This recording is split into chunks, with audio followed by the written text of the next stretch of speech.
Get yourself a sharp little knife. First step, we're going to put this turkey under some running water.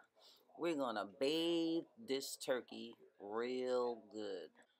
My mom, she likes to keep the water running almost the entire time for thoroughness. Okay, one of the first steps is to get that neck out of the body and get any of the insides out of this turkey. It usually comes with a pack of gizzards and things like that in the heart and the inside. You do not want to bake your turkey with this package in the inside. And we're going to just put these things to the side, and then we're going to start cleaning our turkey. She is going to begin to cut off all the fat and do a thorough scraping of this turkey across the whole body of the turkey, because we want to get that yellowish color off the turkey, and you want to take out all your feathers. Well, usually it's not a lot of feathers, but every now and then you run across feathers. You want to go under the bottom and take out all the strings, things hanging, and fat. And you want to use your knife and your hands to get most of this unnecessary meat and fat off the turkey. She's cutting the excess meat from around the turkey neck, and then she's putting her hands inside the neck area, pulling out all the fatty and strings and cutting off all the excessive fat. Continuing to scrape this turkey down, she goes to one wing of the turkey and she looks around and looks for black spots, takes all the black spots off, as many as you see, and including any feathers. She picks them off with this small knife. And this is just the one side. As you can see, the water's still running. Alright, not only looking at the wing, she is scraping the entire wing and getting all that yellow stuff off of this side of the turkey. Tip, we're scraping underneath. You know, you act like you're giving yourself a bath. Go underneath those arms. Continue scraping. Continue picking out the black spots and the feathers. And we're going to get this turkey real clean. Now, she's turning the turkey over and she's making sure she scrapes each part of the turkey, taking off all strings that are attached to the turkey or any plastics or metals that came on this turkey, even scraping the tip of the turkey's wing. If you're in a hurry, do not cook a turkey, because it takes patience and you have to take your time and lovingly clean your turkey, making sure you scrape each part of it, making sure you go over each inch of it. Make sure, try to get all the feathers you can get off of it and all the black spots off of your turkey. Then, and only then, is your turkey clean. And a clean turkey is a good turkey. Alright, she's getting to the legs of the turkey, scraping both sides, even around the booty area. Water is still running. Don't worry about that water bill. This is going to be a good turkey. Now she's cutting off the butt of the turkey because it's not needed in the baking process. And as you can see, she's going to clean even this, because some people use this in their dressings or in their gravies. So she even cleans the butt too and put it to the side. Continue to go around each inch of this turkey, both legs, both wings.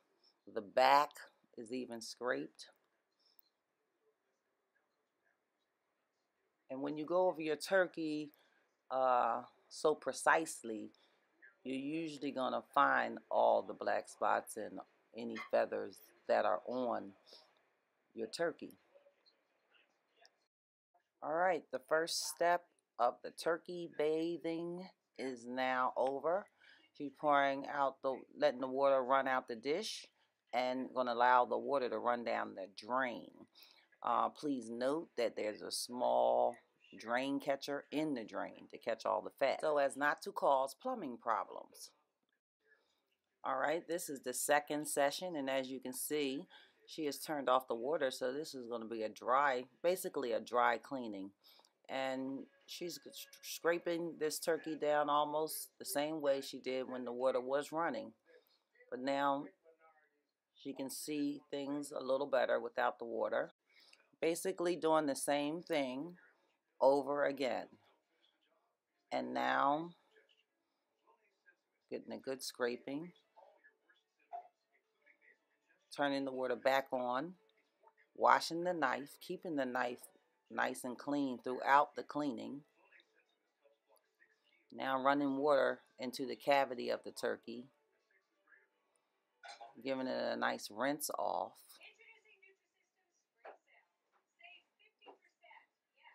Putting the hand in the cavity, pulling out anything that could be loose within the cavity of the turkey. Or you come up with some little things. Just clean anything out that's not meat.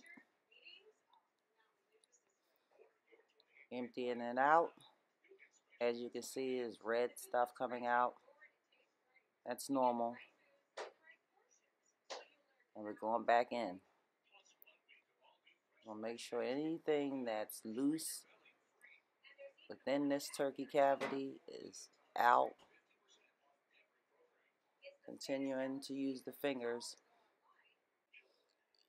And as you can see, continuing to drain the turkey as she pulls the stuff out of the cavity.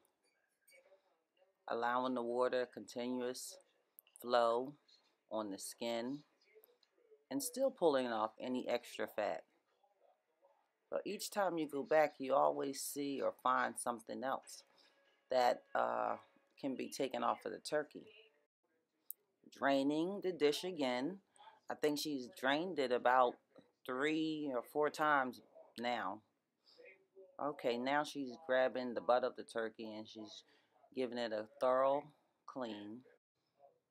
Now she's going to cut open the bag with the heart, the gizzards, and the liver inside. And that gets a thorough rinsing also, because these parts can be used for your stuffing or either gravy. And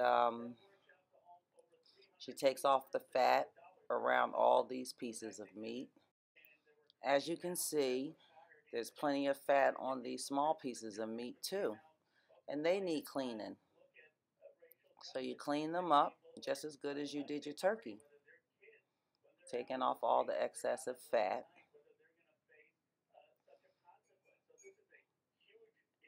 And cutting down the middle of the heart, and then taking out this little part in the middle because it leaves a bitter taste on this piece of meat. So you take off that part and continuously taking off the fat. And then these pieces of meat are basically ready to be used. As you can see, continuously washing the knife off. And now rinsing the neck because there's not too much fat on there.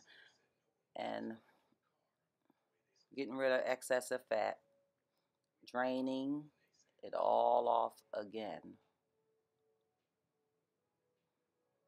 Now that's a clean turkey. And remember, she's not cooking these other little pieces of meat inside the turkey. Phase 2 is over, last drain, and this turkey is ready to be cooked. Don't forget, y'all, take out those giblets before you bake this turkey because they will be used for gravy and stuffing.